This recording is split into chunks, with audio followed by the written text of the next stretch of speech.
Now that we've talked about ideal gases, the idea of things that obey kinetic molecular theory, let's talk about the fact that it doesn't always work that way and build in the idea of real gases.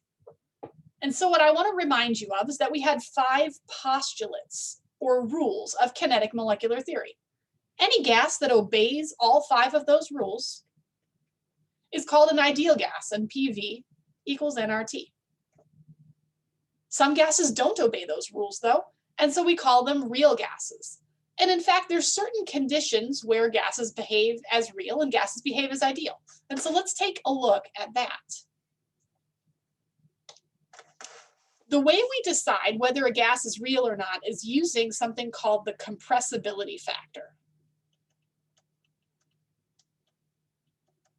or Z. And Z is just equal to a gas's pressure times its volume over RT.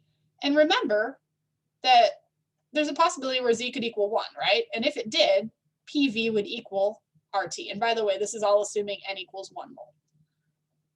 So if PV equals RT, that's an ideal gas. Any gas with a compressibility factor that doesn't equal 1 is a real gas. It is that simple. And what do we notice? We notice that all of our gases, it didn't matter whether it was nitrogen or carbon dioxide, they're all near 1, right? So Z is near 1 when the pressure is low, right? Because look at this x-axis. This is 200 atmospheres down here. So at 1 atmosphere, sea level, where most of our stuff happens, most things are behaving ideally. And what do we also know? It's when the temperature is high, right? So gases are ideal there, right? Gases are non-ideal, real, when those conditions break. So when the pressure gets high or the temperature gets low, gases stop behaving like ideal gases, and I have to use other things to describe them. And here's what I have to worry about, right? Remember, non-ideal equals high pressure and or low temperature. So if the pressure gets really high, right, then what that means is that the volume is really small. The gas particles are packed in super tight. And if they're packed in super tight, then the space between them is getting smaller and smaller. And so remember, one of the rules, one of the postulates of kinetic molecular theory was that the particles were tiny and they had acres of space in between them.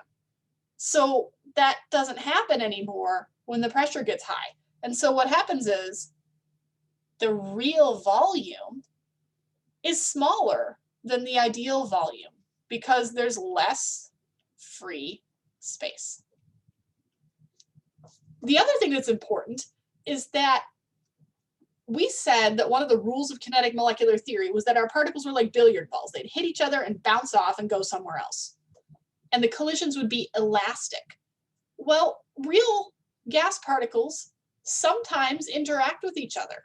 So imagine if I had 2 water molecules that can hydrogen bond, right? When they get close to each other, they interact with each other. And that intermolecular force lessens the force of the collision. And so the net is that the real pressure is a little bit less than the ideal pressure most of the time, because most of the time the interactions are favorable. There are some gases that have unfavorable interactions. They get close to each other and then they bounce off, like in a very different way. But most of the time, this is true. And so anything that we do to fix the ideal gas law has to take that into account. And there are lots and lots of ways to fix the ideal gas law. This isn't one of the best ones, but it's the easiest one to understand. And this is what I really want you to think about, right? Remember, the ideal gas law is PV equals nRT. And then this van der Waals gas law, right? Ideal gas law and van der Waals for a real gas is this factor that has pressure in it, this other factor that has volume in it, and nRT stays the same. That's why it's really nice to use the van der Waals gas law, because I can compare. And here's the deal, right? This NB here is space taken up by the particles. I correct the ideal gas law by subtracting off the space that the particles take. N is the number of moles, right? It's exactly the same N. And B is a constant. And it's just unique to the gas. So H2 has a certain B value, or SF6 has a certain B value, right? All of them have certain B values. And then pressure, remember, pressure changes because of collisions. And so this factor right here is lessening of collision force by intermolecular forces. It sounds funny that it says lessening because it's plus, but this A is often a negative value. And this is another constant that's unique to gases. This one's a little more complicated because I have to have the number of moles, right? Because if I have more particles, then I'm going to have more collisions that get adjusted. And it also depends on volume. It's divided by volume, actually, because if you think about it, if the volume is larger, there's more collisions happening, so there's more correction to the pressure, right? So we're correcting the van der Waals, we're correcting the ideal gas equation to make the van der Waals. How are we correcting it? We're adjusting the pressure to account for the fact that intermolecular forces adjust collisions. We're adjusting the volume to remember that the particles actually do take up space, and I have to make a subtraction to do that. I will not make you do calculations with this gas law ever. What I will make you do is to try and explain what these corrections are and where they come from.